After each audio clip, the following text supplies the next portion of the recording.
Hey, welcome to Love the Bomb, a podcast where we talk about performers' worst nightmares on stage, bombing. I'm Luke Fagenbush. I'm Lauren Hutton, one of your other hosts. With us this week, it's Gabe Kea.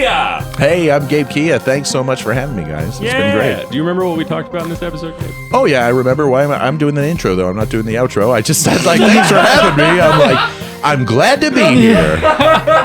Yeah, this is the Glad thing that at we the did beginning. that in the past.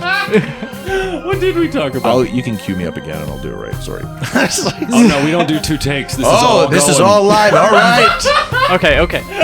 Run it This back. is better. No, run it back. This is Gabe Kea. Hey, This is Gabe Kea. It's Glad to Gabe be Kea here. here. Gabe Kea, talking comedy, talking shop, and I reveal a lot at the end. Too much.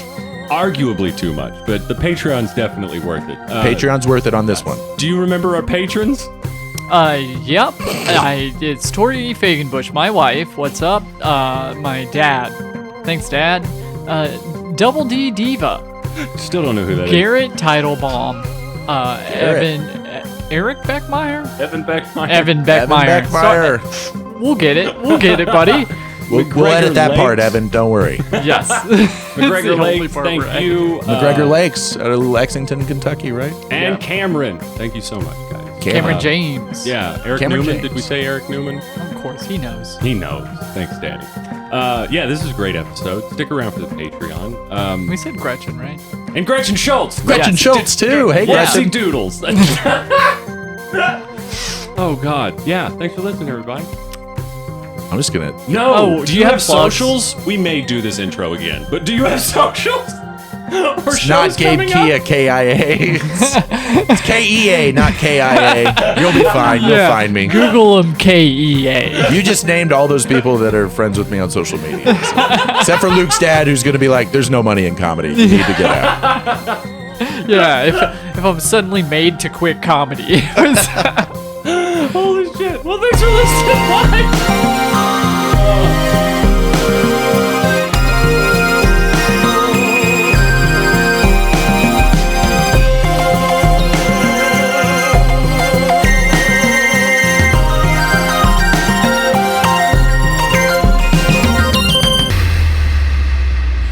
Can you guys hear me? I hear you can. so good. Yeah. We've worked real hard on mic etiquette and getting this room to sound nice. That empty cardboard box is on purpose. Oh, yeah. Everything Not is by from design. the garage sale. No, it's definitely not from the garage sale that we were breaking our backs over all day yesterday at all or anything. Yeah, and then it got drizzled out today. So we made enough Blessings in to disguise. cover our expenses, but I woke up not feeling like wanting to yard sale at all. Wait, there were yard sale expenses? What were our expenses? We had overhead, Gabe. I had no idea. Advertising? Did you have to put an ad in stickers, something? Stickers? Oh, yeah, there were I pricing think it was stickers, just the stickers posters that now were that being say it. made. Manual labor was the main thing. Oh, yeah, we did hire Time. those four guys. Yeah. Yeah. Oh, manual labor. Yeah. I brought in all of my imaginary friends to help. I They're can't lift expensive, more than but it's worth it. 10 pounds, so. Wait, that's Yeah. your It was mostly restriction? you. Yeah. I meant to ask all day yesterday. I was like, what are your restrictions again? Yeah, but yeah. that seemed rude while I was carrying a couch. Well, I want to hear about your What are your how you feeling? What are your restrictions after Just surgery? drink water, don't lift more than 10 pounds. Pretty much it. Sleep 18 hours a day. Yes. You're like, make You're a one cat. up. You're like, I like this idea. I just come home from the hospital and it's like, you Got a have new to work one. my arms and legs for me. Like I'm Bernie. So is that 10-pound restriction for forever? Is that just No, you know? it's You like should 2 definitely more say weeks. it is. Nope. Yeah. Just let that one ride, dog. I just can never lift more than I 10 will pounds. help you keep this bit alive. You just keep it alive with each individual person you're around. You're like, when I'm around Lauren, I can't lift more than 10 pounds because Right, I got to yeah. keep this going. Sniper shot up a bit. In front of the bowling team, though, I'm good. Yeah, the bowling team. I guess I can't bowl for another 2 weeks. Oh, Unless that's I get sad. a 9-pound bowl. You can't play hockey anymore either. You could probably you probably shouldn't play hockey. No, I would argue that. Really, though, contact sports is like not as good an idea because I've only got the one kidney. Yeah. Oh, like that's a forever thing? Yeah, and I was like, no problem. I have an excuse. But now. with ice hockey and where I play, there's not a lot of contact in it. It's non-check league, and there's not really, if you don't want to Yeah, there's not. It's not super physical. I don't think that's what was stopping me though. So the lack of physicality. I like a tough league. I know where you were there's worried fighting. about the kidney, but you can still walk on. You're skating on. What's the difference between a check and a no check league? I don't know what that means. So no check league would be like there's when the person has the puck in a check league, which there isn't really such thing as a check league other than the professional leagues. Okay. Because it would hurt people so badly that they're like, I'm a doctor myself. Like I got to go to my job tomorrow. It's like, it's the same thing like where equipment's really expensive with hockey. Someone slashes your stick's worth like $100. So you can be like, that's $100, man. Like that's how I trash talk. I'm like, that's $100. I tell him again. I'm like, you just tried to break $100 right in front of my face. Like, Why what would are you you do doing? that? Yeah. Wow. Oh God. I didn't realize hockey was expensive. That gave me chills. Yeah. I thought hockey was like more of a carefree, just do it in the street if you got a ball and a stick type of thing. It can be that, and hockey's for everyone. All right, that's the that's the message you want to get That's the across. message that the league. That's the league's like LGBTQ. Like that's their thing. They're like hockey is for everyone. Is it And pretty much? It's like unless you can make enough money to cover the medical expenses, you're not allowed to like rough each other up as much. Yeah. As because of the insurance and when you sign up for leagues, you got to sign off that you're not going to sue the league, that you're Right. not going to, all these sort of things. Like because there's risk involved when you're skating really fast, you can just slip, fall, injure yourself. I can imagine someone being like, "I'm suing the ice for that." there's I caught a blades groove and went everywhere. down. Yeah. Someone's But- going down with me. But there is liability. Like whenever there is liability there, and there's obviously like rules with. Sometimes there's like full helmet, full cage. Sometimes you can do a half mask. Some leagues are like, no, you can't have any. Like you got to have a full cage on. So what do you do? I have a full cage. Got to protect that moneymaker. For the longest time, I was playing without a cage, and I was like, I got hit in the cheek, like right below my eye, and I was thinking, what am I doing? Which is a that's stick or insane. It was a puck. It came and hit the stick and went straight up, and it's like so fast that you can't really react. Your natural reaction is just like look away, and that's where it That's why Yeah. it glanced me would that have way. taken out an eye otherwise. But yeah, it could have easily taken out an eye or teeth, and then I still kept playing without a mask or without a cage. After that, I was like, I just like the wind in my face. It was probably the dumbest reason. Then I thought about it for 3 months. Yeah, and then I was like, decided. wait a second, I can't afford a dentist.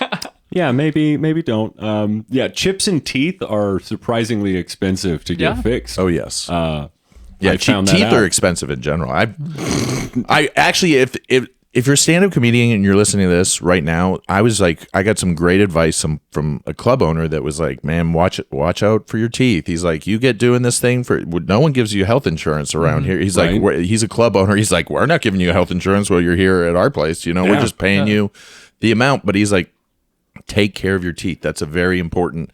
And I remember I hadn't been to the dentist in like 10 years, and he's telling me this, and I'm like, I have not taken care of my teeth. They're rotting out right now. Yeah. Now I go to the dentist regularly. I'm good with the teeth.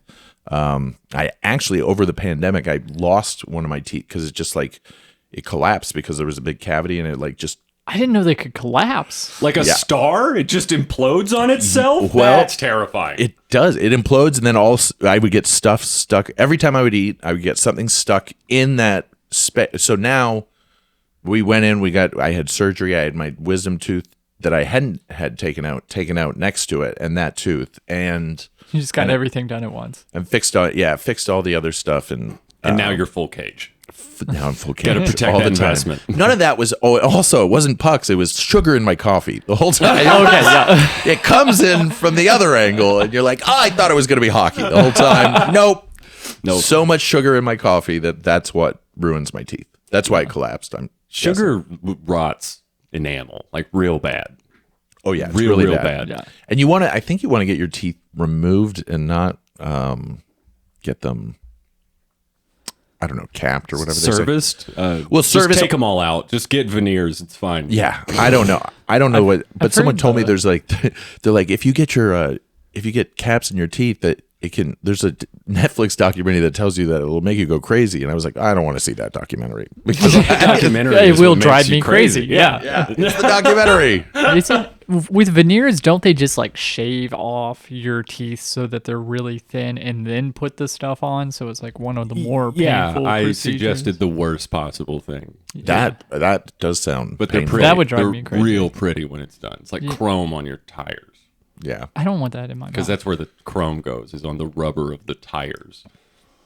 I shouldn't riff car stuff. I shouldn't. That's why your car's so loud. It's not the muffler. It's the full metal tires you drive around on.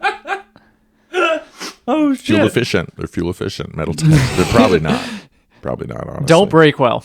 But I'm obsessed with my miles per gallon now that I have a car that tells me what I Oh, it do. gives you the so- average and stuff? Oh yeah, my daily average. Thank you. Then I can figure out what I'm doing what am I doing that's causing it to go really low, what I'm doing to cause it to go. And what I found is that my car has like 3 different modes. It's got normal, eco, and power mode. And power mode's like you can feel the gas pick up on that. Yeah.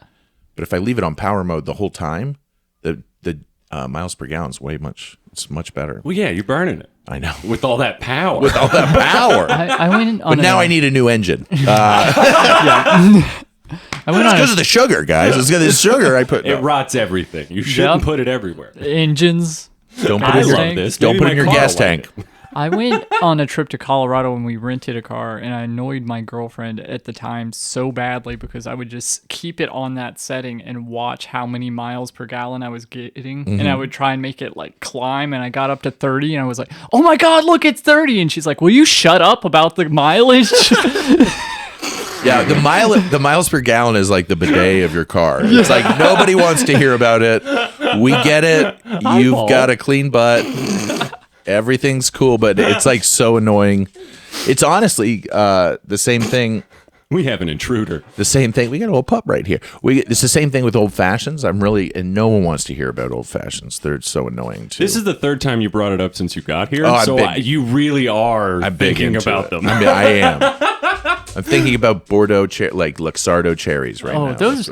I went to the party source around there, and they were like $30. $30 for a jar like this big, like a jar about that big is $30. Why are they expensive? Because of marketing. Is it like where they're grown or no marketing demand? It's like things are all changed by what's popular at the time. Right now, bourbon is so popular, and I was trying to figure out what's made bourbon so popular, and it's like a few different changes. Like I saw this documentary on Netflix. No, it is. No, but this was made part. me go crazy for this bourbon. was part of a bourbon. It was a bourbon. It was talking about a bourbon like caper or something, or a bourbon heist down at Buffalo Trace. A bunch of guys stole a bunch of bourbon, but at the time it wasn't worth a lot of money. And then there were some changes that happened from everything from Anthony Bourdain, like saying like this certain bourbon is really good, and getting.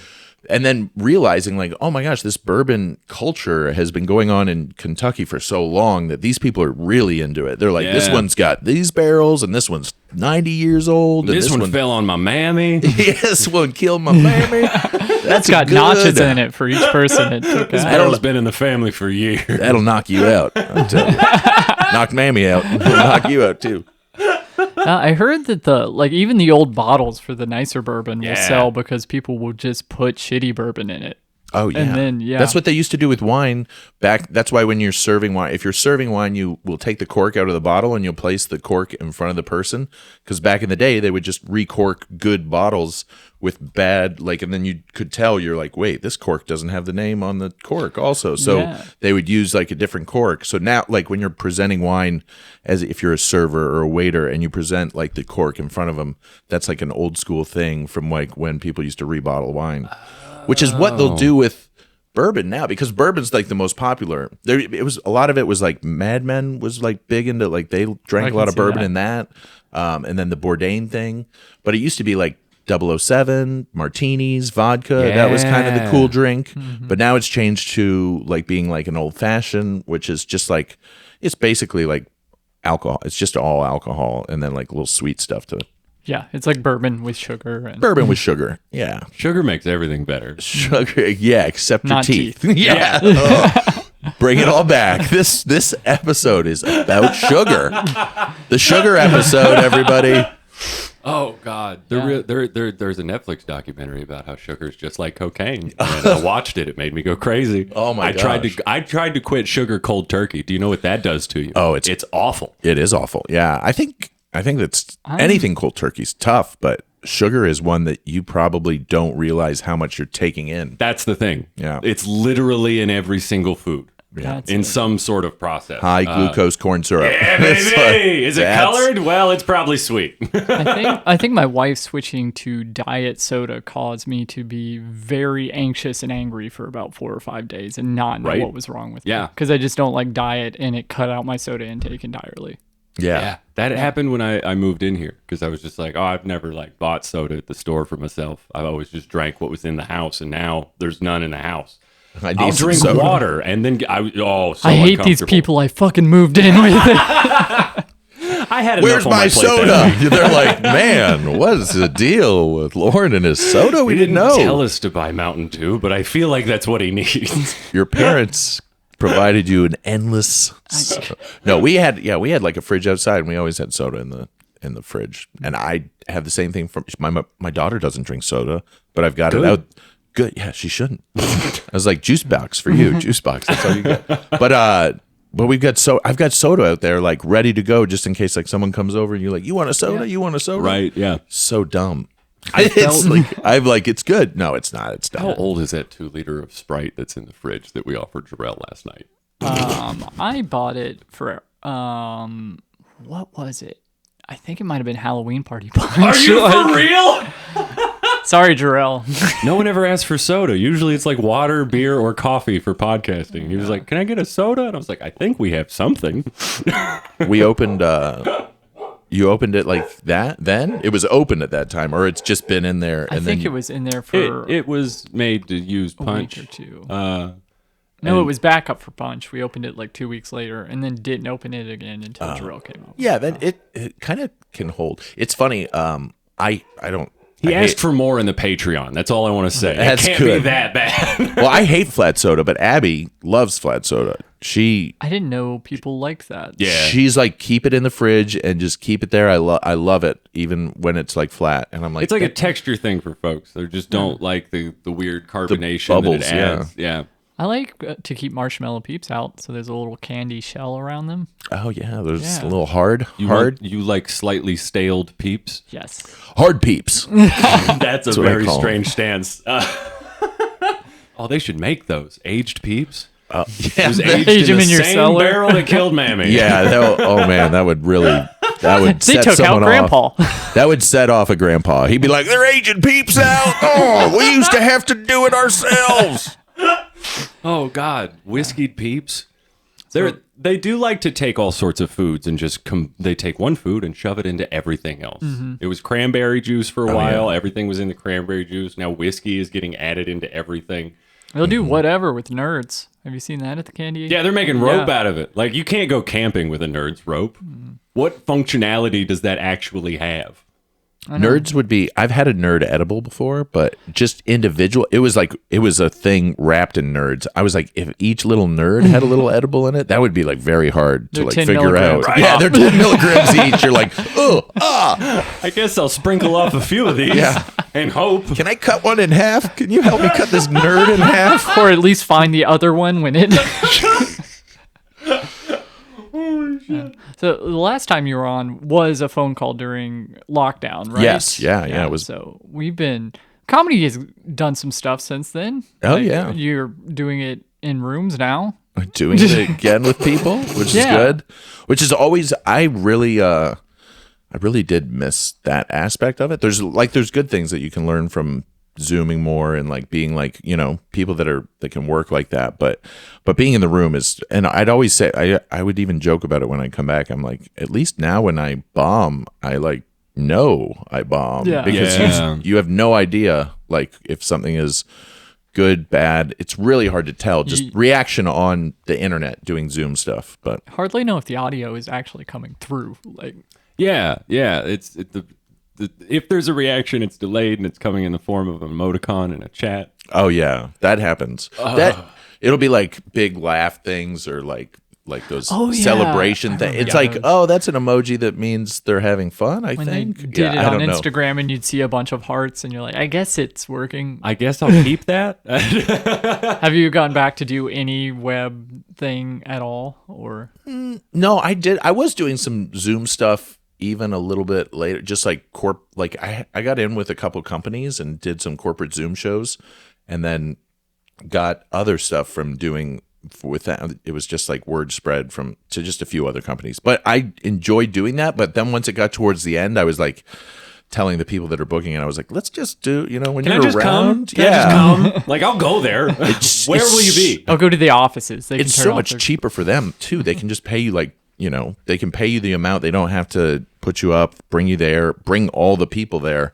But like this thing so I did one on Friday that was that's a corporate event that was people from all different states, and they're all in Indiana, Elizabeth, Indiana. It's a small town right outside of Louisville where there's a casino, and they had everybody at the casino for their company or whatever. And I walked in, and it's all round tables in a huge room, and I just know right away, I'm like, oh man, this is gonna be really tough. Like, it's gonna be a really, really hard room to open up. I'm opening up. I'm just doing 20 minutes clean, and then the guy that's going after me, he is a illusionist, magician, comedian. So he's got triple threat. He's got the magic that can. Got that corporation magic. Yeah. And I never met him before, didn't know what to expect. He met me. He was like, I looked you up on social media and I couldn't find you. Do you not have social media? And then I found out he spelled my name Kia. And I was like, oh, yeah. A lot of car stuff floats to the top. Yeah. Maybe I should do both. I should have both covered. Just buy them both.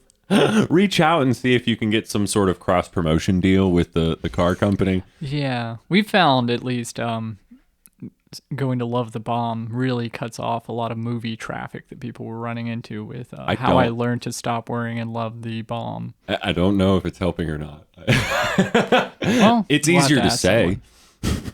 Because they're looking for the movie, you're saying? No, because they would Google our podcast name and Doctor Strangelove or How I Learned to Stop Worrying and Love the Bomb popped up first. It's Stanley Kubrick's got a little more pull on Wikipedia than us. Only a little. Like, it's so close. We're the closest second. Oh, he's an auteur. Oh, yeah. Yeah. What's the biggest change you've noticed in the comedy eco space post-COVID world? Are audiences different to you? Do the rooms I don't think it feel has different? anything to do with COVID, but I think that audiences are talking back more, and because they're looking for like interaction, and I think that has to do with people posting videos online and stuff. I see that as a Comics change. destroying hecklers. Or just dealing with hecklers, doing crowd work, anything like that. Because basically what it is I think, and there's also this, there's a lot more specialist accessibility. So anybody can kind of have a special, and you can make fun of that or say that it's like a bad thing or a good thing. But I think that it's good to have special accessibility. And this is just like album, like 10 years ago, 15 years ago, it would have been your album. You're going to make your first CD that you're going to give to people. Now people aren't really doing albums as much, or CDs in general, or they'll do digital or something. When I did mine, I hadn't done one at all, so I wanted to have a physical copy album sort of thing. Yeah. Even if it was vinyl but CD was what I thought. I was like, no, I'm not gonna. And after getting them, I've got so many that I literally need to just give them out to people, so I don't have boxes of like 200 there forever. But I had to get a certain amount too, and I've made money off of them. It's all just giveaway now. So or bonus if people buy it. But I don't even. People do like to hold something though. Yeah, and they like to purchase something after a show rather than like doing a digital download. What they can do, or they can just go. I can just tell them go on iTunes, look up my name, and buy the album. Right, still comes to me. So that's good. I wouldn't trust them to do it unless they did it in front of you though. They really don't. They really will not. It is much easier to take the money from them or to get the Cash App notification as you hand them the CD. Oh, but I try to give it away. I try to give away my actual physical CD now a little bit more. But no, what I was saying, the change with specials, that I think that I think it's good. I think it's good to have that, and no matter what level it is at, and it's always going to matter like where you shoot it, the venue, like the audience there. You can't just you sometimes like people have done specials to like do the Don't Tell theme or wherever, where you just go to a random venue and then you do a pop-up show there.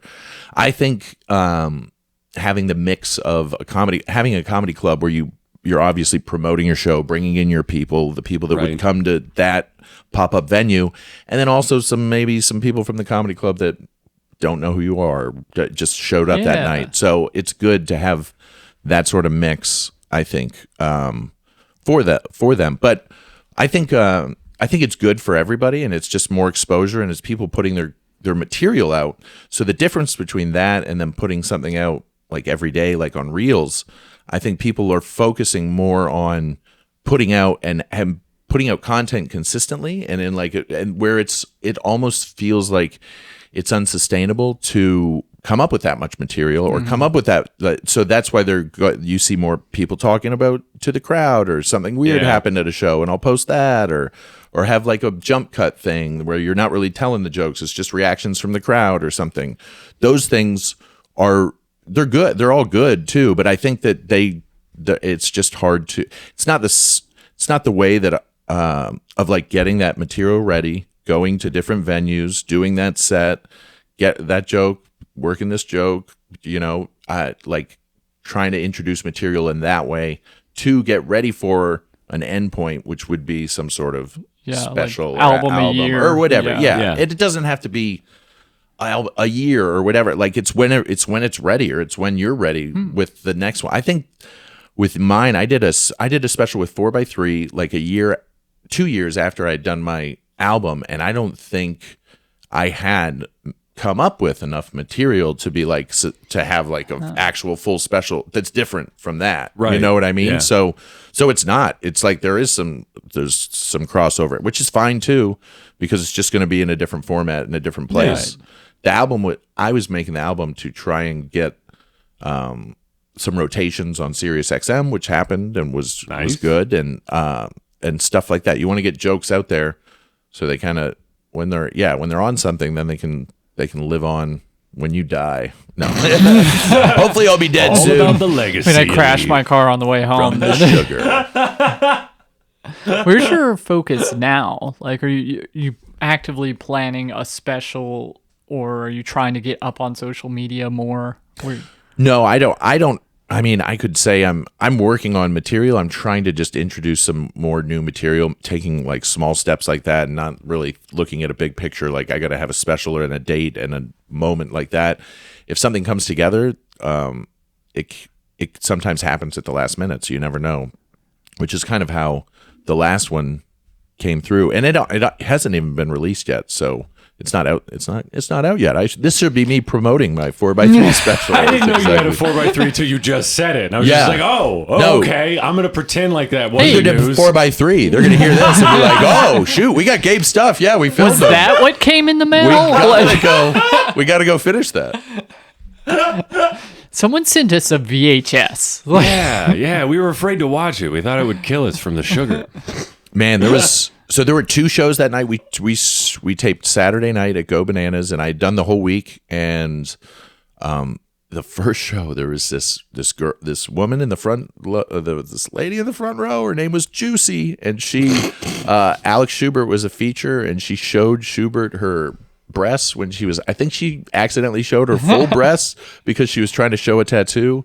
And Schubert was like, "Oh my gosh, I just saw a boob!" Like, for the first time. That was very good, Schubert. That was I think that was a character from The Simpsons or something.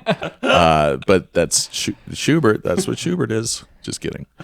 He's very yellow. That was a Simpsonized Schubert impression. Right. I'll just say that. No, but very lively.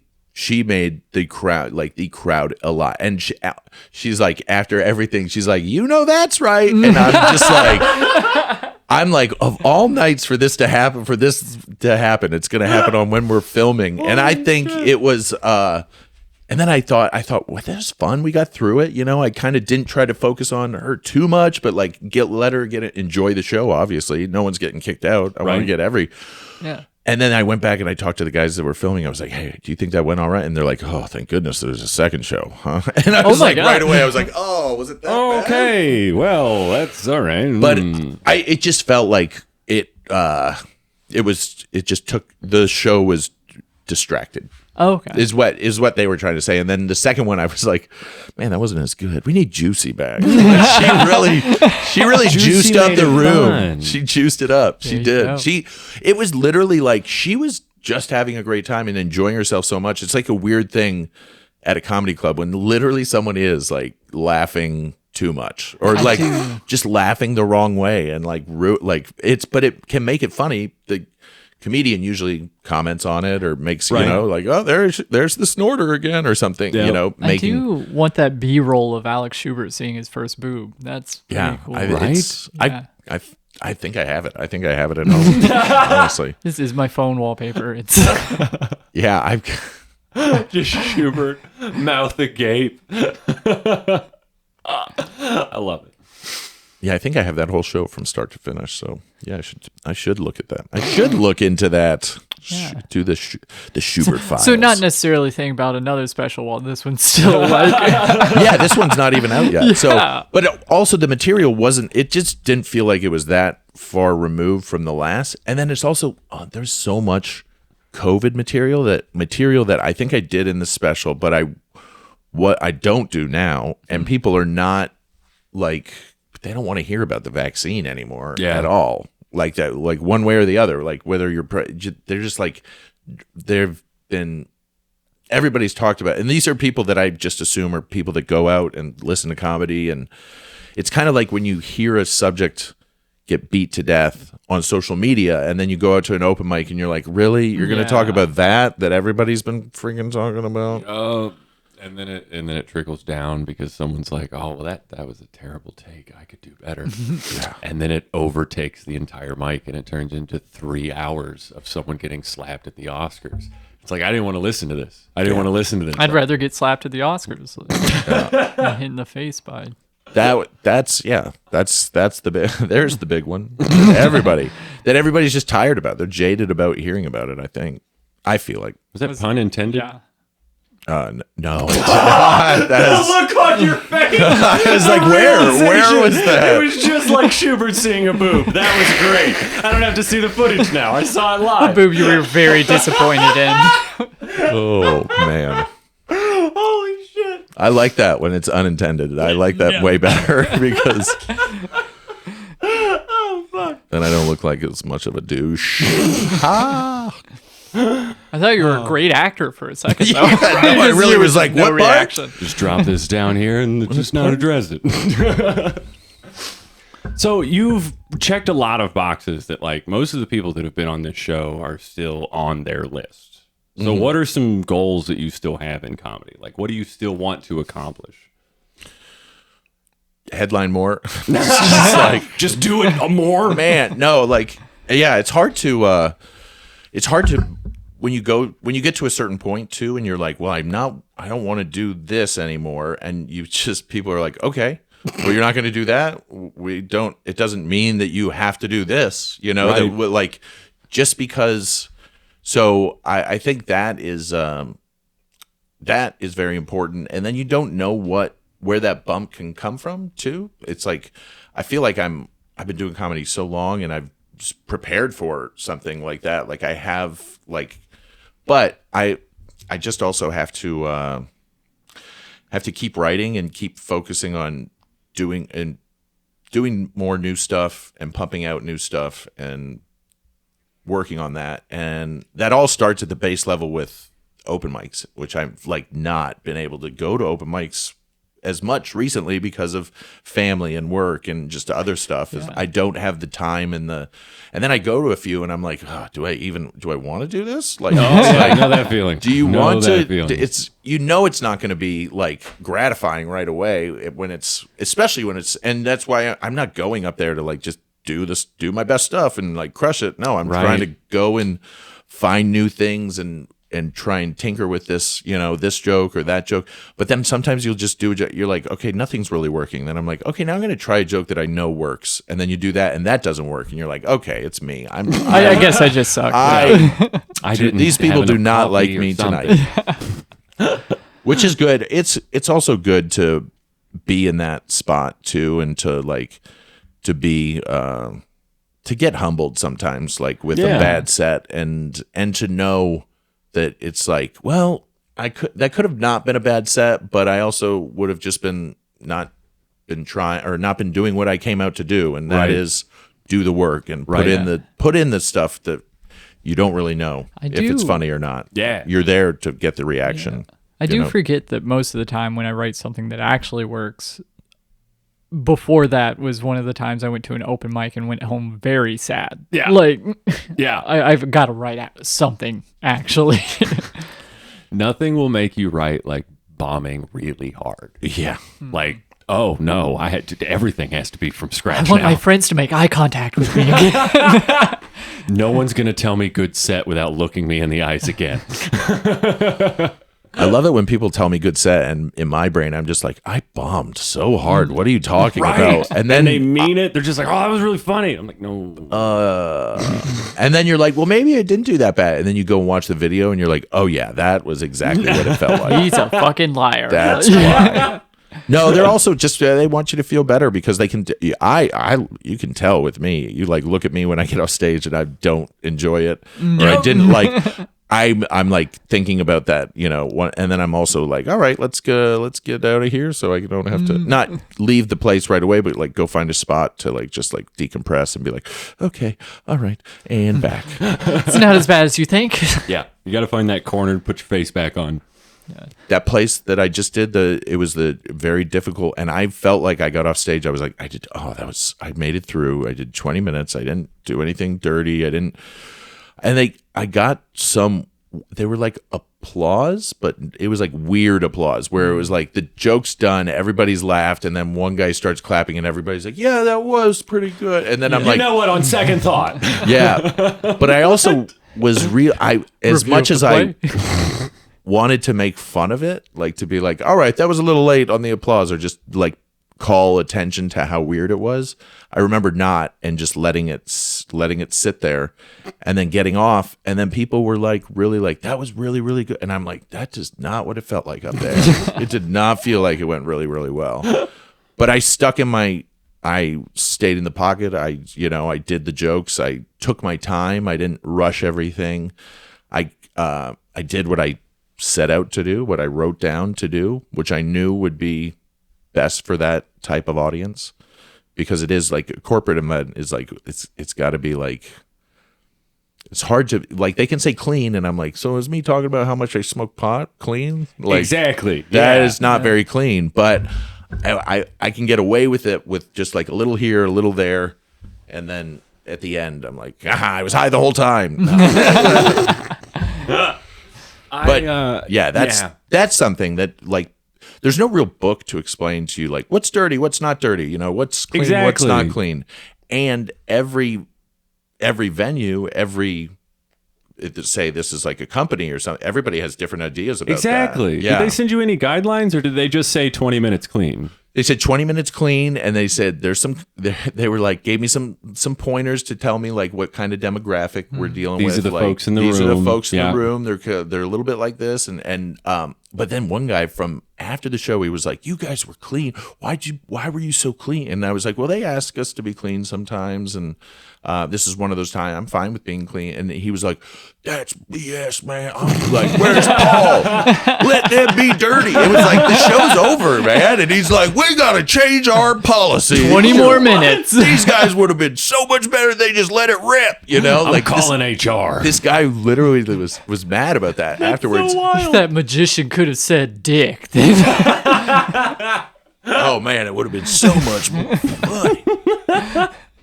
That's wild, man. Yeah, that's something that really happened. And it is wild. It's wild to think like that, but it's also like, I understand what he's saying, and then I'm just like, he also doesn't know what he's asking for. Yeah, I'm like, you want to hear a joke? No, but imagine if it was like, imagine if I was the comedian that instead of like, well, I don't wait for them to ask me, do you want tell me a dirty one? Then I'm like, you want to hear a dirty joke? Huh? You want to hear some of my dirty stuff? While I have you here, what are some of the weirdest restrictions you've ever gotten for a corporate gig? I could say like it's usually something about like attire or like clothes. Sorry, clothes. Yeah, like my what brain's you're still wearing, on cars Chrome plated. or drink like you can't drink while you're on stage, or you can't drink at all at the like. I guess it's like somebody's messed up and gotten really drunk at one of those. Some of those places. It's understandable though. I see that and I'm like, oh well, yeah, someone messed that up. I was like, I wonder who it was. I was like, who was it? Tell me who the comic was. But not really. I mean, nothing's coming to mind other than you just get asked, and it's honestly because probably the magician isn't very dirty, and he doesn't want someone going before him that is super dirty. Yeah. And he's not going to say that though. He's going to be like, "Oh man, I don't know why." He'd be like, "They're not cool" or whatever. And then he leaves. Right. He's like, "No, you need to be clean." But there's certain things too, like so smart. This guy was like, "Can you bring the house lights down like 50%?" And it was like right before the show started, they went out there, they took the house lights down, and that really, really helped the show. And I would have never even thought, and I would have thought, man, that's a little bit, that's asking for a little bit too much. But literally this guy was like, no, we want to do whatever you guys need to make the show work, And I think don't be afraid to pull that mic back. Pull it back after bumping it 5 times. I'm like, it just keeps scooting farther. As the lights get dim, the mic goes further. But I did another corporate that it had kids in the event. Oh my! And that made it. They said there were going to be kids around, but they said don't really worry about it. Don't worry too much. Do. But yeah, and then Did you like redo your set with like kid friendly material, or? I honestly had these kids coming up on stage and telling jokes, and I was like holding the mic for them because great pivot. I like that. It was like I needed to have some sort of pivot, and child labor is always a good pivot. And there's also I was at this thing. It was up in Sandusky, Ohio, and it was at like the Great Wolf Lodge or whatever. And and I brought my wife and my daughter with me, and they were going to come. And Abby was in the room. We had like free dinner from the event. It's round tables. There is axe throwing, bouncy houses in the back going on during the show. But they're like we're gonna stop the axe throwing during your show. Slow this down. Which I was like, oh, thank you. That is. I don't want to have. Can you dim the lights a little bit? I did not. I didn't do anything. I was just like, I didn't think that I should have bother them. I just got to go up and do my part. Yeah. And I had to do like 30 minutes, and it was really tough. I did not do that well. But Abby knew before the show even started. She was like, "We're leaving. I'm not gonna let your daughter witness you bomb that hard." So she took her out like safety. And it was. I went up in the hotel room afterwards. I was like, "That was the best decision you ever made." It would have been horrible. Move. But it's hard. Those places are hard, and people. The people that are trying to book it are just looking for something that'll, like, for instance, the going before a magician. They just need someone to bring the crowd up a little bit because, and like I did a corporate that was for the St. Louis Blues organization, and they had this they basically told me, they're like, well, we do an auction, and before last time we had this, it was a video, and it had clips of like all the people that were the money for the auctions going, and it really bummed everybody out. So we want to do a stand-up comedian, and then we'll do the auction. And then I found out like, oh wow, that's a really tough spot too. Like that, I didn't follow that video, thank goodness. That would have been fun. Wow. Maybe that would be. That would be the best bomb story. You're following like some like dogs getting put down in a shelter. Jesus. Oh, man. What's the line you got to come up with to how do you that? dig out of that hole? Are there any corporate gigs you've said no to? You're just like, no, I will not. There's not enough money in the world. Or gigs in general that you're just like, no, thank you. Definitely is things that I'm like, that is not my that's not, and I I honestly won't say that's not my thing. I don't think I do well there. I'd just be like, I can't. I'm already booked or something. I'll just like say It's something like pivot. that when I'm like don't want to do it, but not because there's no money. I was like, if there's money in it, I was like, I'll go up there and bomb for 45 minutes if there's money involved. But there's situations where I'm not what you're looking for. I'm not going to give you what you want, and I'm not really. Yeah, I just wouldn't put myself in that position. I think rather than showing up. But sometimes these are the ones where you say yes and you show up and you're like, oh boy, all right, yeah. But it's relatable. It's understandable. You just don't want. I don't think you. As a comic too, you don't want comedy to look bad by bringing it outside of the club atmosphere or whatever, and then just doing a poor job. I don't think that's good representation of yourself also, because then they'll be like, oh, is that horrible comedian we saw? Right. I remember that guy from when he was horrible. But a lot of the outdoor stuff that we do here in town, from everything from brouhaha to, I know, every year we used to do when everybody goes down and eats on Memorial Day. It's like Cincy, I forget what it's called, but it was like Taste of Cincinnati. Taste of Cincinnati. They used to have a comic stage every year, but they that petered out too. Maybe it was because we were all doing poorly, and they're like, no, we don't need people saying that sort of stuff up there. I can imagine the kind of crap that gets like blasted in broad daylight at brouhaha. Yeah, I can't imagine that while people are also trying to eat and drinking less. Yeah, and not really there for the comedy, just passing by and being like, "Oh, comedy here." Ha is in the name of brouhaha. Like, there's no comedy in the Taste of Cincinnati. They didn't want that Taste of Cincinnati. It's not Nibbles and Chuckles of Cincinnati. It's a different festival. It is. But I think those are good.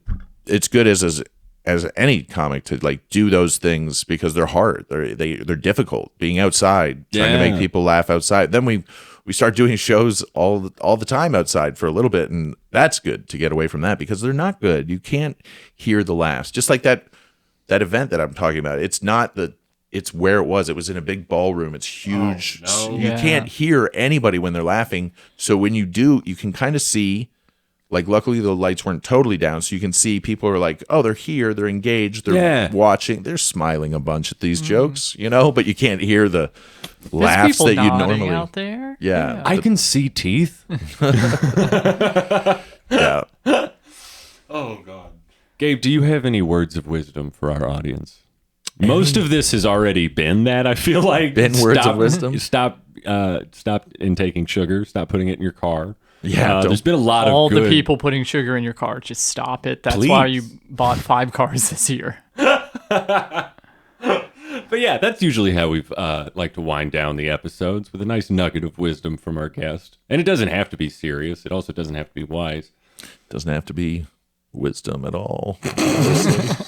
But no, I remember this older comic said to me one time, he was like, don't do it. Don't do stand-up comedy. And I was like, what? You're hilarious.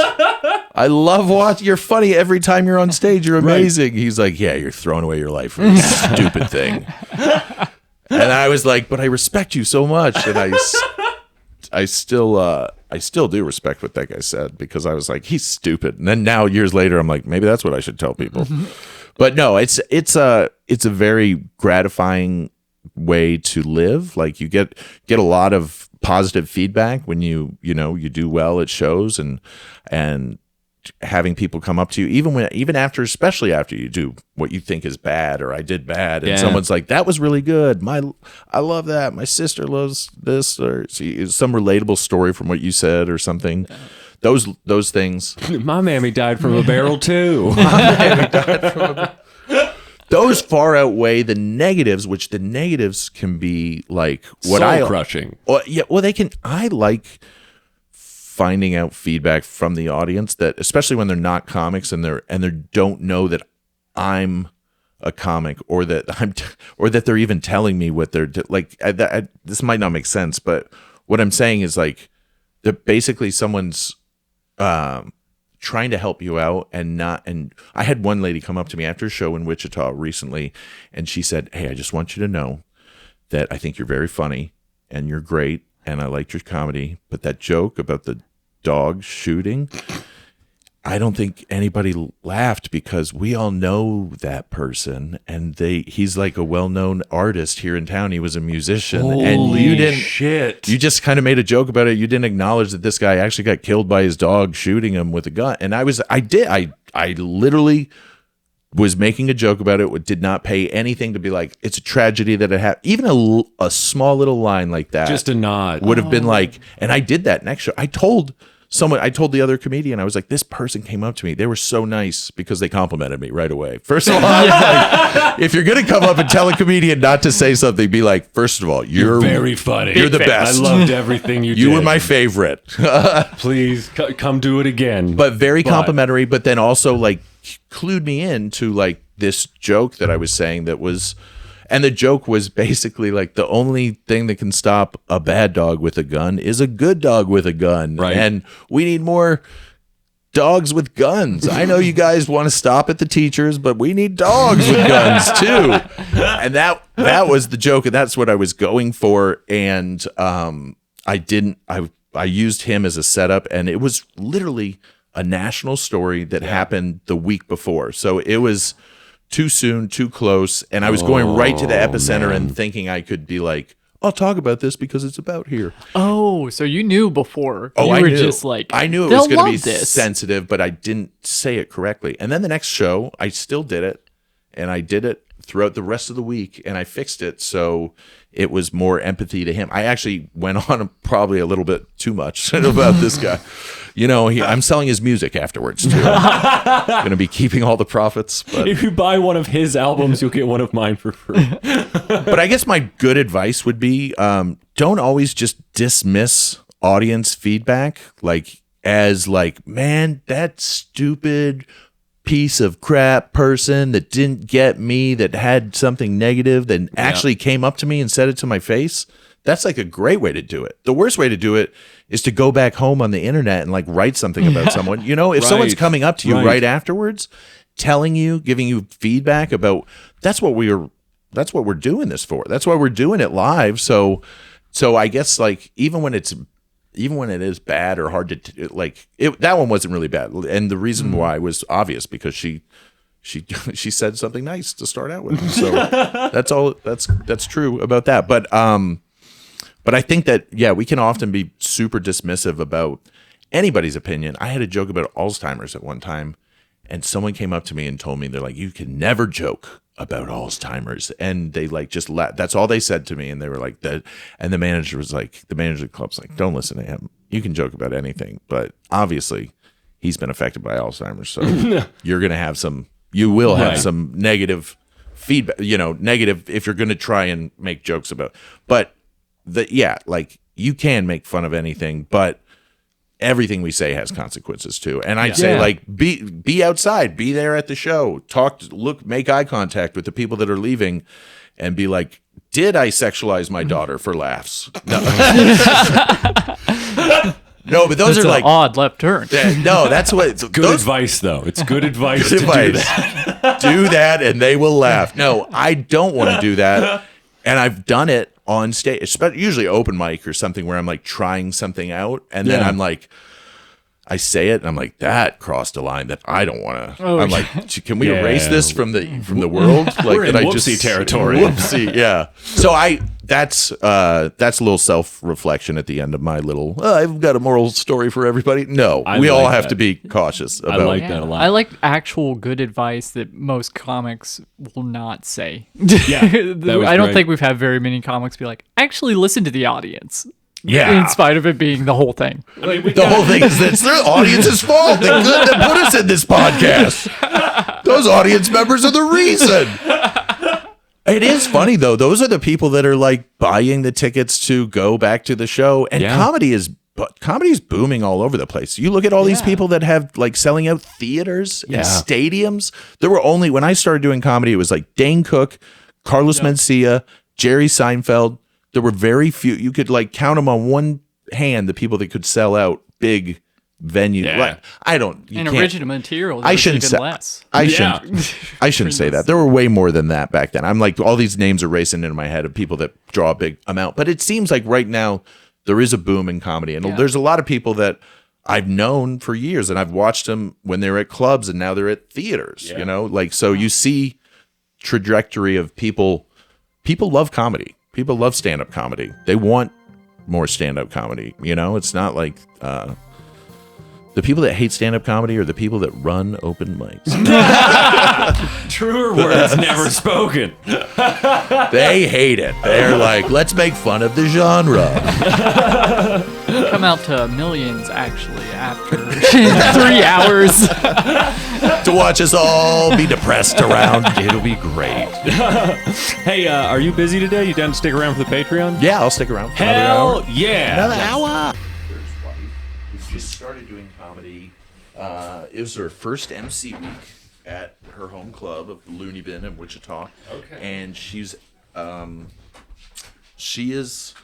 was like literally like a pastor, just like you think, but a hip. She's like the hip pastor wife. She's like, I'm doing comedy. Oh, yeah, wearing jeans. Yeah, I'm wearing jeans. Talk about my fupa. No, she did not. She didn't do that. She didn't. She's very clean and very churchy. It was very Jesus-ish.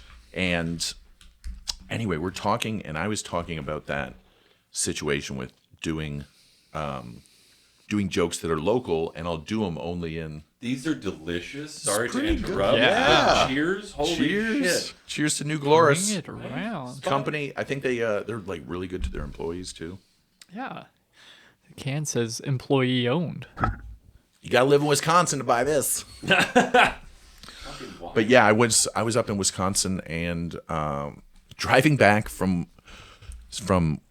I was driving from Appleton, Wisconsin to Fort Wayne, Indiana to do a show. How long of a haul is that?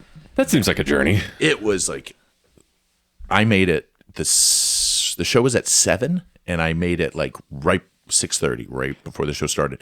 I also got a speeding ticket Hell yeah. in Wisconsin for $250. It was for the amount of money I was making doing the show. And I know, like, I saw the amount right away, and I was like, "You're fucking kidding me! I just broke even right here." That's Haven't even awful. done the show yet. That's the worst. And oh my god. I'm very, very. That should be my advice. Don't speed if you're doing comedy.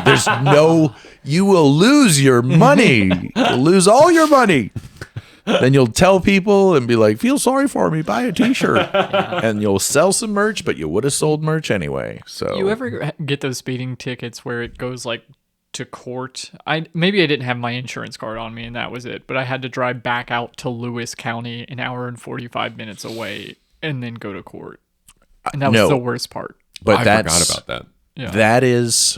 that was kind of an option. He told me, he's like, I understand you're from out of state. You do not have to come back and come to court. It'll say on this paper that you have to come to court, but you can just call this number. And he was telling me all the ways that I could get out of this ticket. What? But like legally, it's like he became like a lawyer. Like he's like, you're not getting out of the ticket right now. You're pulled over. We're giving you the ticket. But if you'd like to challenge this ticket, what you need to do is show up at this court date. Tell That's me what. more, Officer Loophole. Yeah. No, he's like, you show up at this court date, but I see you're from Ohio, so you won't be able to do that. But if you want to challenge this ticket, you can still do it by phone, and you can call the prosecutor's office Monday morning at this time. And he's telling me the steps to challenge it. And I was like, how do I just like pay it? And like, you got me. I'm like, I've got to be at a show. guilty. I put my hands up. I was like, do I keep my hands up the rest of the trip? Or I want you to know. Court date? I want you to know. Don't take my spotted cow away, but I am going to pay this ticket. And I want to pay the ticket because if you get out of tickets or you pay money to not have the points on your license or something like that, it doesn't serve the effect of giving you a ticket should slow you down and make you think next time, like, no, I cannot go that fast because I can come out of nowhere and pull me over. Yeah. And honestly, I was literally in the same group of 6 people. We're all going the same speed, probably going about 83, 84 miles an hour. So Hell yeah. Not too bad, but You're clipping. he pulled me over. He said, I clocked you at 96. And What? I'm like, this car does not. This is a Prius. I was like, you see, I'm in a Prius right now. You're telling me a Prius went 96 miles an hour. Can I start videotaping you? We're going viral with this. No, I didn't do any of that. But I literally was like, when he said that number, I'm like, there's no way. The governor stops at 85. I say the number's right there in front of me. I've never seen that number in this car. I've never seen a number that high. Holy shit. Wow. Did he respond to you balking at all? I have seen How fast does a Prius go? Ninety-six. Turbo motor. What's it called? Power mode, man. Did I tell you about power mode? In the power. It's all the power. My accent changes when I push the power mode on. I'm like, hell yeah, we're burning more gas now. I love the idea of a Prius having a redneck button. That's Yeah, it just presses It just It's becomes like diesel. diesel. Yeah, it plays the little Dukes of Hazzard thing, and then black smoke starts pouring out of it. Oh shit! It grows a couple of stacks out the back. They just start pluming noxious fumes. It's the anti-Prius, the redneck button. Oh man. Bizarre. I just was thinking, I've got a joke that I haven't been able to finish or figure out or find out what to say, where I say getting road rage in a Prius is like, and then I'm like trying to think, I'm like, it's kind of like if a Prius had a Confederate flag, people would be like, I don't buy it. Maybe he's excited. Is someone trying to be undercover for something else? I don't know. The man. So that's the best I can. I think it was like one time I said it's like getting an erection at a nudist colony. Like everybody knows it can happen, but nobody wants to see it.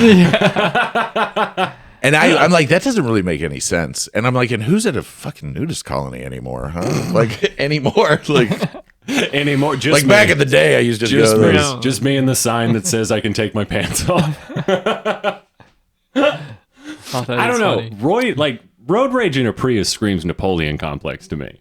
Yeah, That's just tiny guy on a horse. that's good. I like that. That's good. Tiny guy on I don't a have a horse. punchline for it, but No, different hey, perspective. Hey, they're paying the Patreon. They can hear me workshopping this. They see me doing that joke. They're like, he got that from Lauren. I heard it on the podcast. I was like, that means he paid. Good job. You're a real fan. Here's You're a CD. real fan. Here's a CD. That's awesome. Not only are you coming on, you're also policing our Patreon. You're like, you paid, you paid. We'll find you. We'll Shout it out in find the you. episode and at this show. You listened to somebody else's link, huh? Oh, man. Have you ever had a podcast?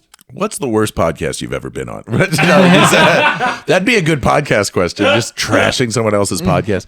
No, I haven't had my own podcast. But Good for you. yeah, Yeah, it's admirable. I've been Give good able. comedy advice, and you don't have a podcast. And you don't have a podcast. I can see why people look up to you in the scene. Yeah, it's because my podcast is just me trapping in my car and going down. Honestly, We've tried that. It does not go over well. so my idea for a podcast was it's called Going the Wrong Way with Gabe Kea. And that is where I get a comedian in a car. We go do the show, drive back home. We stop at a gas station. I get them really high. And then we go back the wrong way on the highway. And I just start talking. I'm just like talking at them. You know, I'm not, they're like high and they're like, man, Gabe won't shut up now. And then I'm just like talking so much. And then I realize, oh man, that sign just said Louisville. We're going the wrong way. And I have done this with Sean Braley. No I've done this with way. Sean Braley Real? and Hannah Youngholm. Two comedians, both, neither of which I did it on purpose. It was so embarrassing. The moment you That's see awesome. it, you're so like, oh, I just wasted an hour. Or Both of those people are so nice, and too. they're too nice. That's why I went the wrong way. They It's cool, man. Is there anything in Louisville you want to see? I don't like to run around with people who will be like, hey, you took the wrong exit. Yeah, don't talk back to me that way. That's so funny. Fucking amazing. Who's your favorite local road trip partner? Favorite local road trip? I'd have to say Rudick probably, mostly because I've done a lot of stuff with him, and I I kind of drive him a little crazy, and That's always fun. he gets like When you have someone who you can push their buttons constantly and they'll just take it for years. Or no, he's yelled at me. He's gotten like really mad. But here's what I did with Rudik is I have a hat that was the blue line hat that I colored with all of the rainbow flags. So it's like a pride hat instead of a blue line hat. Okay. And I was wearing it on the road, and just like it really made Andrew really unsettled because I was holding it out the window at cops and stuff. And he was like, "That is not cool, man. There's weed in this car. There's so much weed." And all he cared about was all the weed that was in the car. And all I thought was, "Oh, this really gets him worked up." And I was doing that to him, and I literally like crossed the line where I didn't know. Like other people were like, "Man, Andrew's really mad about that." Like we're on the trip with Leah. Leah was with me too. She's like, "Andrew's really upset about that." I'm like, "Oh, I know. I saw it." You'll also do this thing where you'll post pictures of vanity plates. Oh yeah. I do that on Snapchat while you're driving. Like, I know. So bad. I forgot about that. Yes, it's bad. But I'm trying to be safe with that. There are a lot of vanity plates that I've just let go because That's strong of you. Yeah, it's that strong of you to live here today and not die to take a picture of a vanity plate. But I definitely, I see some, and sometimes I like, he knows. I'm speaking from experience. Yeah. That is definitely from experience because I know I'm frightening with taking those pictures sometimes. What's the best vanity plate you've ever seen? There's so many, but there's I don't want to give it up because I've seen so many, but I just saw one recently. I think I might have to look it up. Hold on. Just to remind myself. That's how good it is. Okay. I've got to remind myself. No, but I had one recently that's usually what I try to do. So it's a writing exercise for me on Snapchat where I'll take a picture of the vanity plate and then I'll write something different that obviously is not what they meant for it to be. And if it's funny, the 1 in 10 are funny. Like otherwise they're just like a shot in the dark. But then sometimes they are just so I looked at your phone. It was just all vanity plates that you were scrolling through. Get a whole folder of them in there, man. So cool. This one, so cool is yes. KEWL. That one's good. That one's from Babysitter Club, which is something that I just watched. It's from 1986. Oh, yeah. The Adventures of Babysitting is what it's called, starring Elizabeth Shue. Oh my gosh, this is crazy. This needs to be said on a podcast because I'm watching this movie and then I'm like, that is Anthony Rapp. That kid his name's Anthony Rapp. And I was like, that's the guy that was sexually assaulted by Kevin Spacey. And he brought up the story years later. And then I was like, when did that happen? This movie's from 1987. I was like, when did that happen? I looked up Anthony Rapp, Kevin Spacey, comes up on Google right next to each other right away. And it was like 1986 is when that took place. The kid was 14 years old. You're looking at him in that movie. So go watch The Babysitter Club. See Anthony Rapp and then understand why maybe Kevin Spacey shouldn't be in anything anymore. Yeah. But imagine being Anthony Rapp and watching this guy just like rocket to to fame and just like the 90s. Kevin Spacey was in everything. He was like so big. That's the one that I'm just, oh God. Everything that came out about Kevin Spacey, I go back to The Usual Suspects, and I was just like, he really was Kaiser Soze the whole fucking time. The whole fucking time. Just an evil monster. That's why he crushed that. He slowly starts walking like he doesn't molest boys. Gets in a Mercedes and drives off to another set. All right, I found it. I found the one. My favorite vanity plate of all time. I'm in Tulsa, Oklahoma, okay, here we and go. I saw this. It says Dulce. What? I don't know if you can see it on the camera.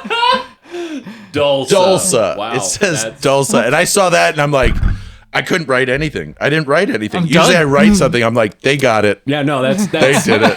That's good enough word economy right there. And it's on a Lexus too, which is like, man, this Lexus is. Yeah, that's a whole thing. Jesus. My phone really was like he's like his phone's all vanity plates. I'm like, shut up, don't look at it. It is all vanity plates.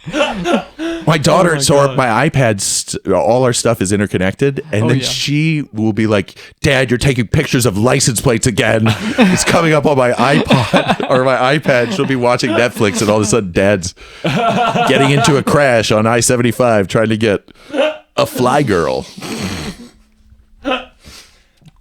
You've obviously had some close calls, like snapping these vanity plates, right? No, I've never really gotten into like an accident or like, but I've had places where I'm like, well, it's not safe to do it. Like, but I have like chased after people and tried to like. That's even more insane than mounting the curb. You were That chasing is- people. Yeah, chasing people, try to get the right angle, and then you're like going fast, so then it's blurry, and you're like, You have to get another one. yeah. Then they're like, this guy's on my tail. By this They're time trying- they're home, and you're just like, "Oh, good, you're in your driveway. Hold still." You want to stand next to it, do a little point, You want to trade shirts, get in the shot with me? swap. You swap plates. You want to swap some plates? That is also that's something that I think is like that's like a silly thing that I do, but it's all like nobody. I shouldn't say that. There are some people. There's just not a lot of people on Snapchat. My Snapchat's not very big, and a lot of people just don't do it. So, but I'll run into those people and they'll be like, "Man, the vanity plates." That's how they know me as the Got a vanity niche plate. community that Wow. they're dedicated. I was under the People impression send them to me too. They send me plates, and then I'm like, what is this, a riddle? Do I have to find out what the funniest thing to say for this is? Yeah, sending you the homework. sleeper vanity plates where it's just letters and they're making stuff out of it. Yeah. Oh yeah, that's what I always want, like a generic one that's not a vanity plate, but it says something really funny, like "Oh God" or something like. Just by happens. Yeah, it won't happen. RX 1583 is. You might just do pills. I don't think that was intentional. yeah. Like, I've seen DIY on some stuff, like when it's not a vanity plate, and I was like, oh, they Maybe do no. that. No. There was a guy that I used to go to church with that was shopping around ideas for vanity plates, and for a long time, we were all really worried that he was going to get a vanity plate that said just "for him," which was like For him? Yeah, it's It's like just for him. Yeah, for God. Yeah, yeah, for him. Yeah, But oh, like my doesn't- brain went male enhancement. I was thinking, I was like, that's a dick pill. Yeah, the things mean different things outside of the sanctuary, and he just wouldn't listen. And I think he finally put that on his Jeep Wrangler.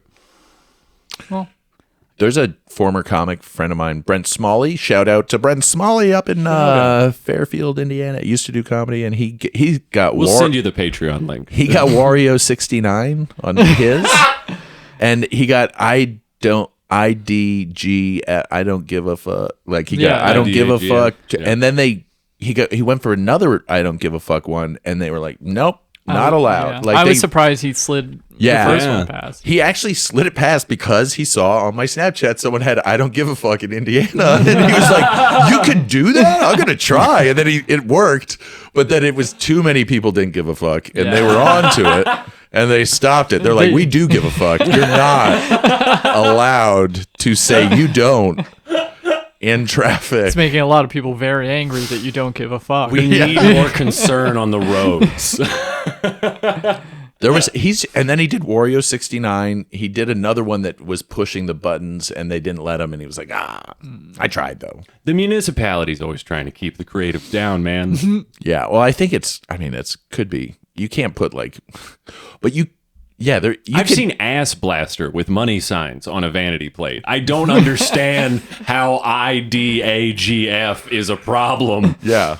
It And is- some of the bumper stickers you see are just like, well, that's going out on a limb. Right? Watching Calvin do piss play? It's on all the minivans. it is somebody's job to sit there and go through every license plate and be like, is that a Yeah. thing? Yeah. Do we let this one through? I did a joke one time. I was like, I want to see a Calvin pissing on a burning cross. Right? Isn't that a good one? Like Calvin's like, extinguish racism. Like you never see Calvin pissing on something good like that. No, Yeah. there was a small batch of stickers that went around my Bible college that was Calvin pissing on the evolution fish, which is the ichthus with the feet. Yeah. I could see that. That was a whole that. thing. Like in 2008, it started with the ichthus, and then the ichthus grew feet as a response. I didn't know it had a name. Yeah, the fish symbol, ichthus. Ichthus. Yeah, it's Greek. I hate how much of Bible college is still in my fucking brain. Well, the ichthus was created when a Christian, would be walking on the beach. They would go and with their toe, they would make half a fish, and the other Christian would make the other half of a fish, and then they both knew they were Christians. That's the story that I heard behind the ichthus. Well, it's canon now because I don't know any different. So there were actually 2 sets of footprints. Yeah. In that case, Oh my God. I think I did a joke about, remember that guy? Oh, you probably don't. You guys are so young, you don't remember the. Oh, bless you. I'm the oldest one in this house. No one says that to me. Oh, good. There was a senator that got in trouble in a bathroom in a airport in Minneapolis because he was doing a little code under the thing where you tap your foot in a certain bathroom, and there's like that's the code to be like, hey, come over here. I'm a Christian. And, yeah, so I did a joke about how they used to Christians would take their foot and do half a fish, and the other person would do the full fish. Now they do a different tapping in bathrooms. The Christians. that's a weird, because don't people just have like jumpy legs and then Yeah, like Sometimes. whoa. It's like sorry, easy. restless leg syndrome. I'm not Yeah, this is RLS, not an invitation. That's when you give back the 2 pieces of toilet paper. They're like, you were supposed to keep one. You missed the code. I think it is. Changes every week. Yeah. What's this This number? is Charmin. I don't know what you want. It's like on the mirror with like dry erase board. What's that number 3 mean? That's the pieces. Why do all the stalls have a number 3 in red lipstick on the door? It's like when you leave like the new password up on Post-it notes on your computer. It's just like, Oh yeah, Oh, it's 2-Tap Tuesday. man. I'm not even going to get in about passwords. I know you guys are. I'm like, I can't tell you about my Not to passwords. keep it in the bathroom, but I there's a bit that I tried to make work about something that I heard going on in a stall, and it was just a man saying the words "juicy morsels" over and over again while he was taking a shit no. at Target. That guy's I doing that can't. on purpose. He's like juicy morsels. Who knows how long he's been in there? Like, he might have just taken a break. It might be the security guard. He's like, nah, this is what I'm doing today. I'm not watching people steal shit. he's just sitting on the toilet with a strip steak. Like, you finally get some goddamn peace. He's got a rotisserie chicken from Walmart. He doesn't want anyone to know. Oh yeah, that's where you finish it up in the bathroom. That's where you finish everything from Walmart. That's Kelly Colette's joke. Kelly Colette's got a joke about her mom would get a whole rotisserie chicken and eat it going around the store, and then discard it and be like, "That's a grocery chicken" or whatever. She like had a nickname for it. It's like, whoa, Oh, God. Yeah, that's that walking around bird. that walking around. Oh, God. So, Gabe, how we usually like to ruin the Patreon Ruin it. is by asking the guest how we should end it, because we have no idea. Like the main episode, we've got that pretty much formalized. It's pure chaos, and then we ask for advice at the end. Yeah. That little bit of advice. Well, here's the advice that I would give you. Don't start a Patreon. Yeah, no, I think it's a good thing. How would you put a button on this? Like, do we need a gimmick? Should we slime the guests? Ooh. Do we? I mean, what was the thing that Giles used to do at the end of Cool Show Man? Well, It was it different was like every a time. different. One time it was just the gauntlet where people would do 5 minutes and then he would just hand out Nerf guns and like. Oh, you would? barrels Yeah, of he's either confetti. like We could do the exact same. We also don't have an audience here. Yeah. That. Well, he deserved one though. Like. If there was one thing that you would want that you wouldn't say on the other side of the paywall. I mean, you've already given us a few juicy morsels, but a few juicy morsels. Yeah, I'm in the can talking about these juicy morsels. You're gonna want to keep some of these.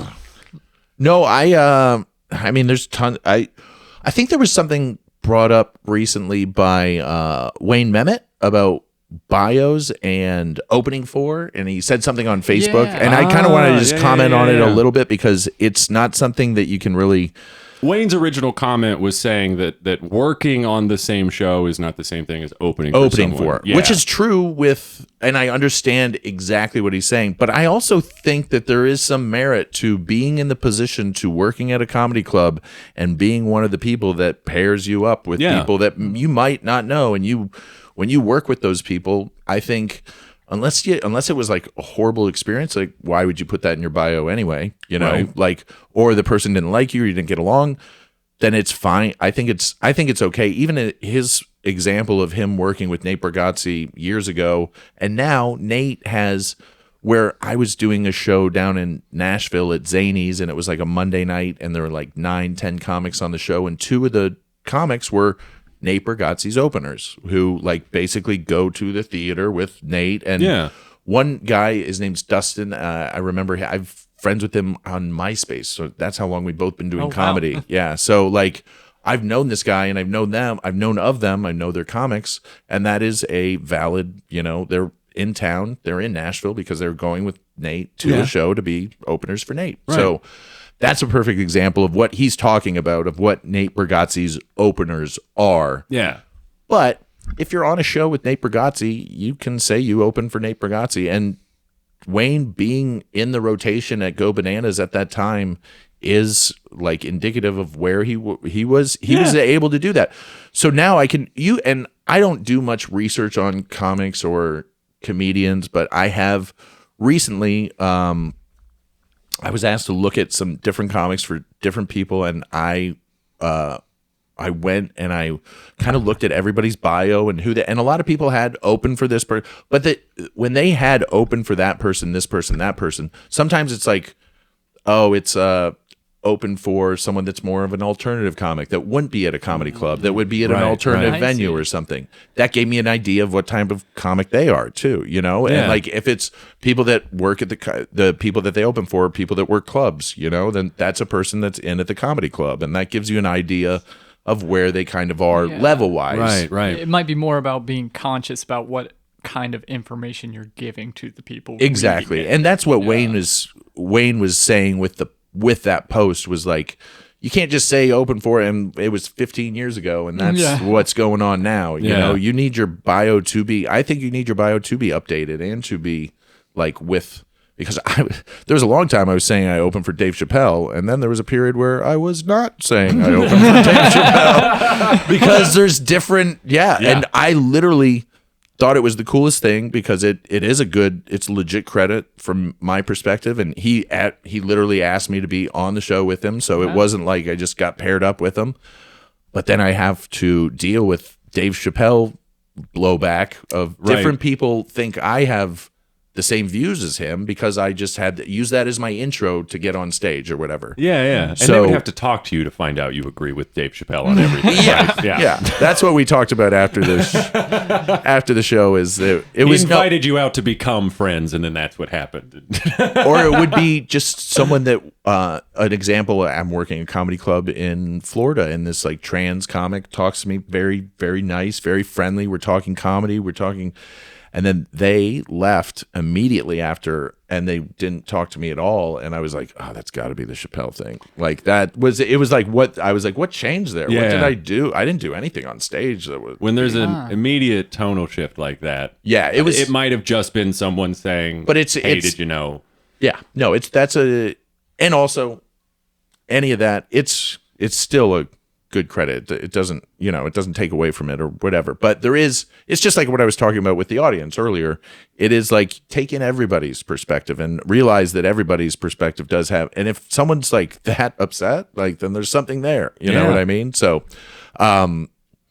but I do think that stretch in your bio. Don't lie. Don't use fake credit. Fake credits is what really gets me pissed off. It's because I worked super hard to get these like hardly are an actual credit thing. Right. But then when someone just goes and puts Netflix on their thing because they're an extra on something on Netflix, like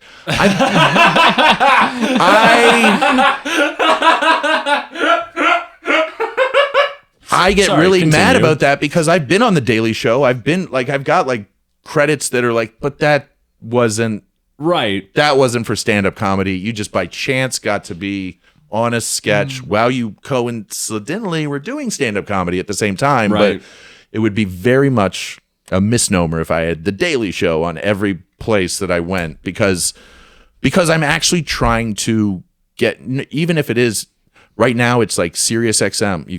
He can be heard on Sirius XM radio, and there's a certain level of comic.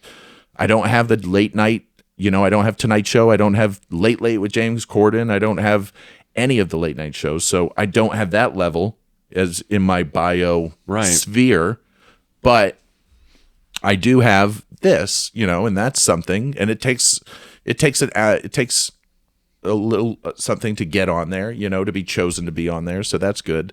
Longest time I was Bob and Tom, heard on the Bob and Tom show, which is like a morning radio show. And people would even be like, we don't even get that here. And I was like, yeah, I know, but it's still It means something somewhere. Yeah, it means Back something. home, folks care. It means something to somebody in the audience too, because they'll be like, I've heard of that show. And if you said Opie and Anthony, it's like, I don't listen to Opie and Anthony, but if he was on it, I'll listen. That one's not going on anymore, so not the best example, but Bob and Tom. I've heard of them. So Yeah, exactly. That's for something. Yeah. So anyway, there's my little rant on bios and credits, and I think what Wayne was saying was totally right. What a lot of people said in the comments, I totally agree with. I made a joke, and I said you should have to show all your $10.99 from the previous year.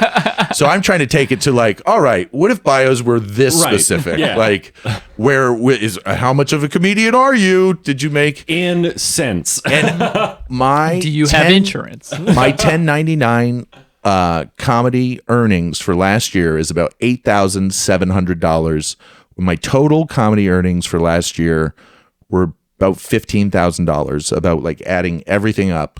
So that's what I made from all the shows that I toured. So only about half of what I actually made goes towards my taxes. But I keep track of everything from like a $10 show to a $100 show to if this one's $250 to that. And that is what I made last year. I guess that's good information to have on a Patreon because no one is fucking telling anybody what they make doing comedy because it's so low. This is such a low number.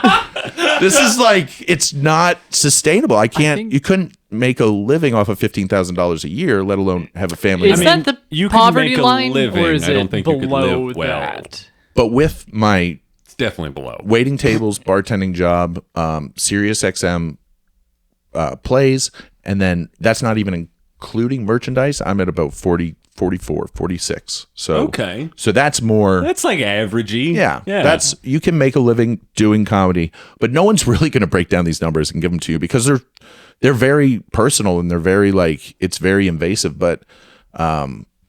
But now I can go out on the internet and be like, "Tell me how much you made. Let's put our dicks on the table and see who's got more 1099, if you know what I mean." But it's funny. So the 1099 is also a barrier where there's certain places that, and why that money is so there's certain places that if it's $600 in one state, they have to report it. They're supposed to report it within one state. And some places don't. They'll ride the line and be like, "Oh, that was $800, but we're not going to do it." I still report on my end that I made $800 from this person, and I do that to do my due diligence. But I also have people like I got to open for someone that was, very famous, and they're like, here, they gave me some cash in my hand, and they're like, and the rest will be in the check. So like they're giving me the cash to. Yeah. I can't say a name there, even though it's Patreon, guys. I mean, we know. Yeah, that was just tax fraud that I'm just talking. Understand. Let's keep things as undoxed as possible. But I think this information is very good because it's not great. I just remember when the pandemic hit, I was making about $12,000 a year or something around that, like doing stand-up comedy, and someone was like freaked out, like $12,000 a year, oh my god. And I was like, that's not good at all. What are you talking about? That is that person made $40 at one bar show that year. Exactly. And Yeah. they're like, oh, you mean I could actually maybe do that as one of my 3 part-time jobs? cool. But that seems to be like the new normal thing. Is stand up is never going to be enough unless you do pop off in some sort of crazy way. My mileage was at about 17,000. So here's a goal. You were talking about not very high. goal. Yes. And my mileage is usually like 25, 30, right around there. Like I do 25,000 or 30,000 a year. But I'm also like, that was when I was featuring for $300 or something. I'm driving all the way just to feature for this like small amount of money. And I'm putting all these miles on doing these smaller jobs. Now I'm doing bigger jobs, getting headlining more. The pay's better, and I'm not going as far. So my mileage is kind of creeping down towards what I'm getting paid. So basically, that's like even just a small goal for me is to be like, make more than I drive. You know? Like, make more huge. than I go. So those are practical things that like most folks aren't thinking about. They're trying to just get funny and like get funny and get famous. Yeah. And then they'll do it for me. There's Exactly. like, oh. You've got line graphs. There's so many practical steps between this and that. Like, oh my God. Gabe, this has been an absolute blast, dog. Yeah, I don't, thank you for I don't staying. know. Thanks. I did not think I was going to share the financials. But then I thought about it. I was like, you know what? No, this can't be anything but helpful for anybody The else. thought And that it's crossed not. my mind is like, for the first time, I don't feel bad that they're paying for this information. This is like something seriously. you would want to know if you're being a professional comedian. If you're a comedian, Thank this you is so much for this is adding very- value to our Patreon. I will let them know. I was like, there's the real nuggets in the end of the Patreon, everybody. Hell yeah. Cool. You guys want to do an intro and then we'll blast off this noise? Yeah. We're going to do DMT after the intro. That's what I meant. Sweet. I got to go to the dispensary, so this will be perfect. Fit right in. You want to start it? Yep.